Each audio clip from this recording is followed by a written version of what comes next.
À présent, c'est l'heure de l'invité du Grand Journal et nous allons parler de la 4e édition du World Power to X Summit sur l'hydrogène vert. Nous sommes en direct depuis Marrakech avec l'expert en énergie Amin Bennouna. Bonjour. Bonjour et merci pour l'invitation. Alors, le World Power to X Summit ambitionne de promouvoir la dynamique du Maroc pour devenir un leader mondial dans le domaine de l'hydrogène vert. Alors, qu'en est-il de l'offre marocaine pour les investisseurs étrangers ? Alors, ce qu'on appelle l'offre Maroc, étant donné que, je dirais, ce n'est pas le Maroc qui l'a dit, mais des experts étrangers qui ont dit que le Maroc était un des 6 pays les plus attractifs dans le monde pour l'investissement les investissements visant la production d'hydrogène vert. Eh bien, il faut capitaliser sur cette réalité qui est due à la géographie et à tout un tas d'éléments qui sont plutôt naturels. Maintenant, l'offre Maroc comporte une particularité, c'est que l'offre Maroc ne comporte pas seulement une invitation à venir investir, à venir produire l'hydrogène vert au Maroc, mais elle comporte aussi un off-taker, c'est-à-dire un client local qui est disposé avant 2030 à prendre l'équivalent de 200 000 tonnes d'hydrogène vert d'ici 2031, et il s'agit de l'OCP.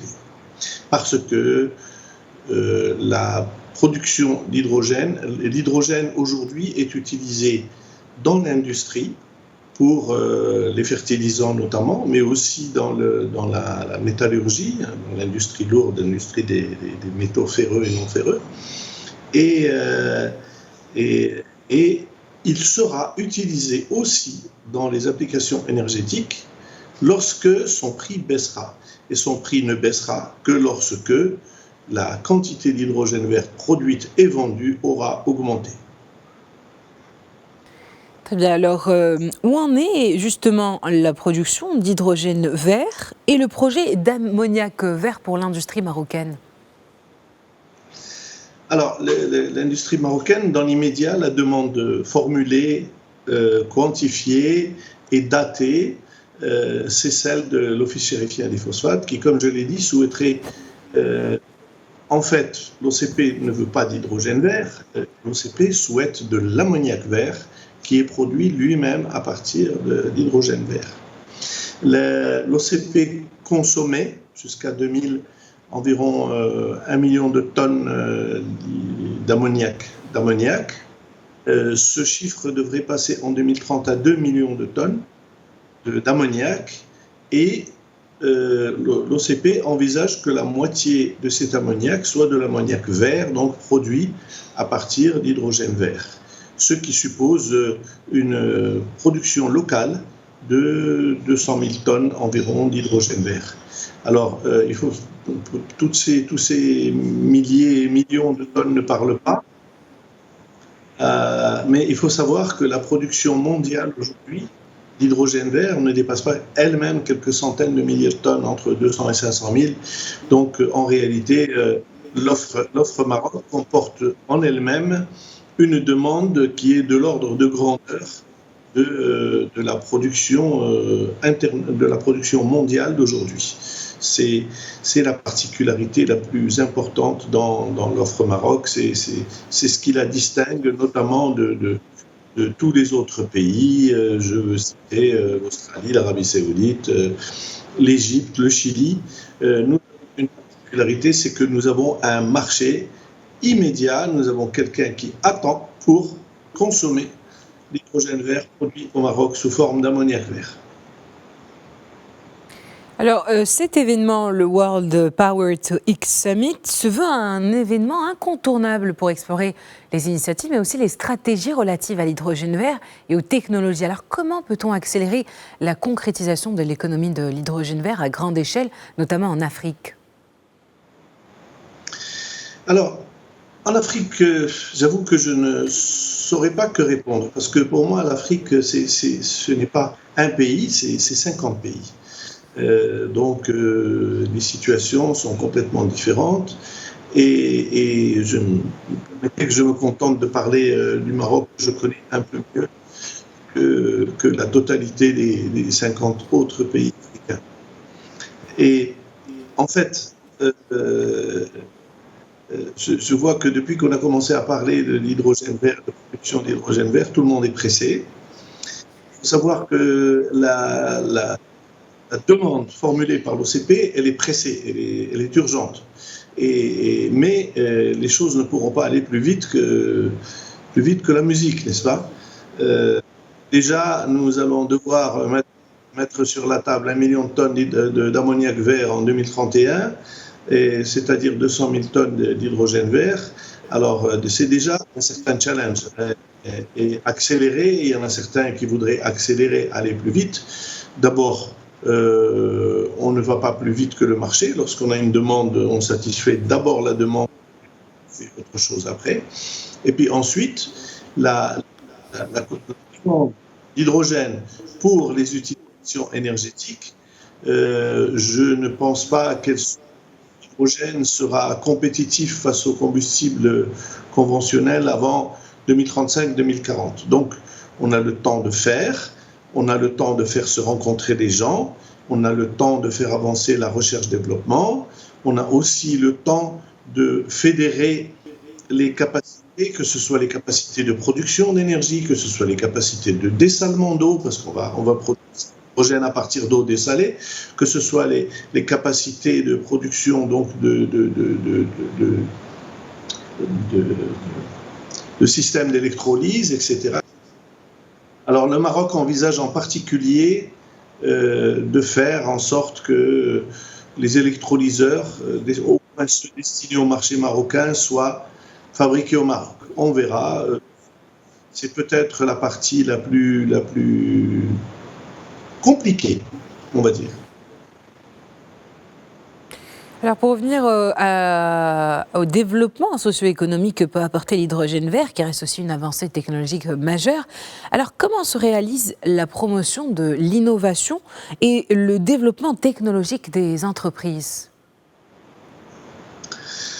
Au niveau des entreprises, il y a encore quelque chose à faire. Ça se situe essentiellement... parce que je pense que dans la production d'énergie renouvelable, ce qui était à faire est déjà fait. Je ne vois pas vraiment où on pourrait aller. Par contre, pour la production d'hydrogène vert, dans le domaine de la chimie, notamment de l'électrochimie, il y a encore tout un tas de développements à faire qui pourraient être faits au Maroc, qui pourraient être faits au bénéfice d'entreprises marocaines. Si toutefois ils ont exprimé le besoin. Mais de toute façon, je fais partie de ceux qui disent qu'il vaut mieux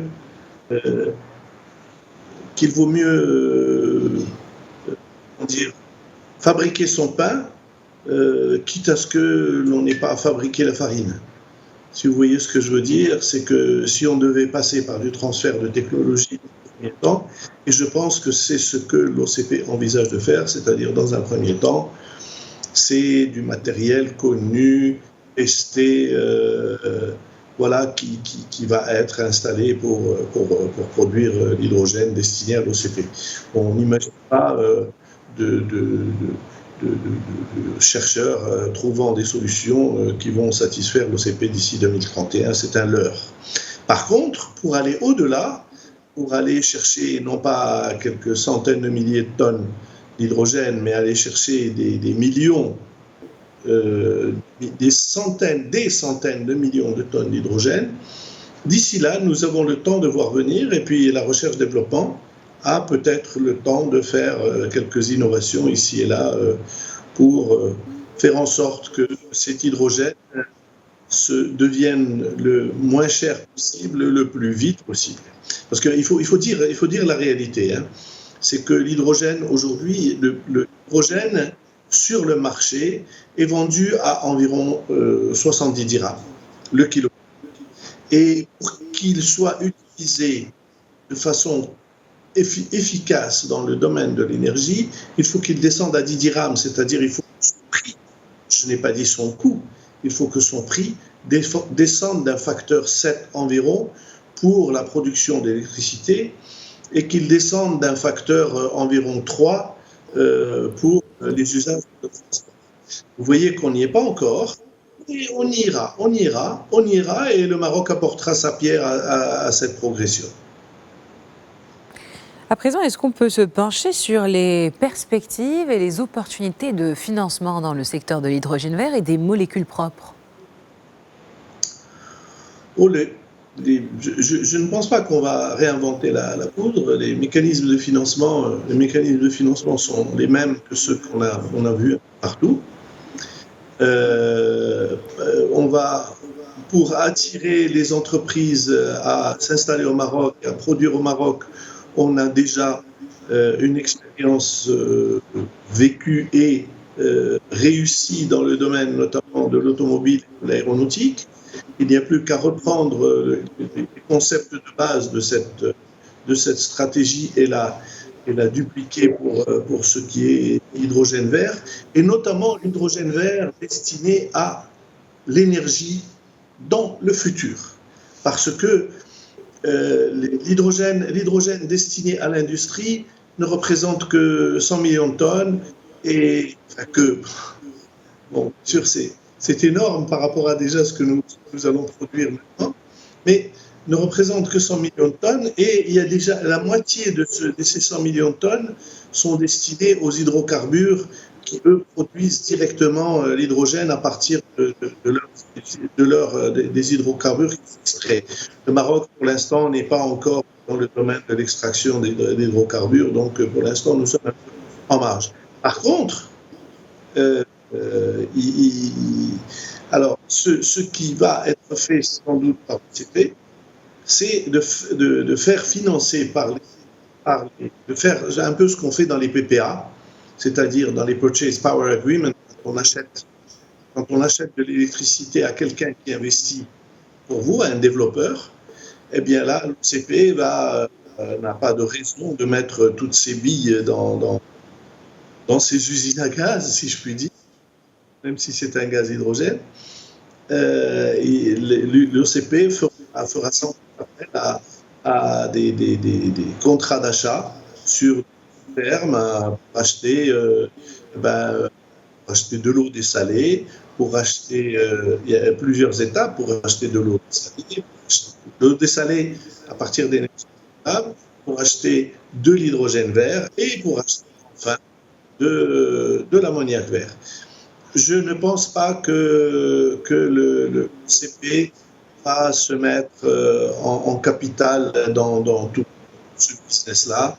Ce n'est pas forcément son cœur de métier. Eh bien, merci Amine Bennouna pour toutes ces précisions. Je rappelle que vous êtes expert en énergie et que vous étiez avec nous depuis Marrakech. Merci.